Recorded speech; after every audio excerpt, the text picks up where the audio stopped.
ভারতের high commissioner আছে তাকে তলব করেছে যে তোমার দেশে তুমি নিরাপত্তা দিতে পারো না, আমাদের রাষ্ট্রদূত ওখানে কেন হেনস্থা হবে, পতাকা কেন পুড়বে, তুমি আগে সেই জবাব দেওয়া, এই জন্য তাকে তলব করেছে।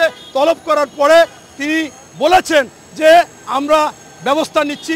ইতিমধ্যে আপনারা জানেন যে ওই দেশের ওইখানে থাকা 3 জন পুলিশকে সাসপেন্ড করেছে এবং 3 জনকে গ্রেপ্তার করেছে এবং আমি মনে করি আন্তর্জাতিক আদালতে এদের বিচার হবে। আপনারা জানেন ইতিমধ্যে আমাদের বাংলাদেশের যে অন্তর্বর্তীকালীন সরকার আছে, বিশ্ব বরেণ্য নেতা যিনি ডক্টর মোহাম্মদ ইউনূস, আমাদের বাংলাদেশের জন্য নোবেল বিজয়ী, সেই নোবেল বিজয়ী ইউনূস গতকালকে বলেছে যে এই বাংলাদেশে ওই ভারতের যে সমস্ত অ্যাম্বাসি ছিল, রাষ্ট্রদূত ছিল, তাদের সকলকে বাংলাদেশে এখন তারা থেকে কাজ করবে।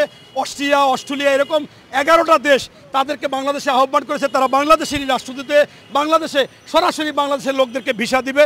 পাশাপাশি এই যে আমাদের বাংলাদেশে ভারতের হাই কমিশনার আছে তাকে তলব করেছে যে তোমার দেশে তুমি নিরাপত্তা দিতে পারো না, আমাদের রাষ্ট্রদূত ওখানে কেন হেনস্থা হবে, পতাকা কেন পুড়বে, তুমি আগে সেই জবাব দেওয়া, এই জন্য তাকে তলব করেছে। তলব করার পরে তিনি বলেছেন যে আমরা ব্যবস্থা নিচ্ছি। ইতিমধ্যে আপনারা জানেন যে ওই দেশের ওইখানে থাকা 3 জন পুলিশকে সাসপেন্ড করেছে এবং 3 জনকে গ্রেপ্তার করেছে এবং আমি মনে করি আন্তর্জাতিক আদালতে এদের বিচার হবে। ইতিমধ্যে আন্তর্জাতিকভাবে সমালোচনার ঝড় উঠেছে যে এই আওয়ামী লীগের সরকার প্রেতাত্মা খুনি গণহত্যাকারী শেখ হাসিনাকে ওই ভারতের মোদি এবং এই মমতা এরা বাংলাদেশে ষড়যন্ত্র করে ঢুকাতে চায় বা আবারও ক্ষমতায় আনতে চায়, সেটা হবে না এবং বহির্বিশ্ব এজন্য ভারতের প্রতি ক্ষুব্ধ এবং ভারতের জবাব চাচ্ছে। আবার ভারতেরও অনেক নেতারা তারাও বলতেছে কিভাবে এখানে শেখ হাসিনা থাকে, কেন তাকে নিয়ে এই ষড়যন্ত্র করা হবে, সে খুনি। আমি কয়েকটা লোকের সাক্ষাৎকার দেখেছি যারা রাজনীতিবিদ, তারা এমনকি জনসভায় বলেছে। আপনারা জানেন যে ঝাড়খণ্ডের যে মুখ্যমন্ত্রী হেমন্ত, উনিও কিন্তু বলেছে যে কিভাবে শেখ হাসিনা এই দেশে থাকে।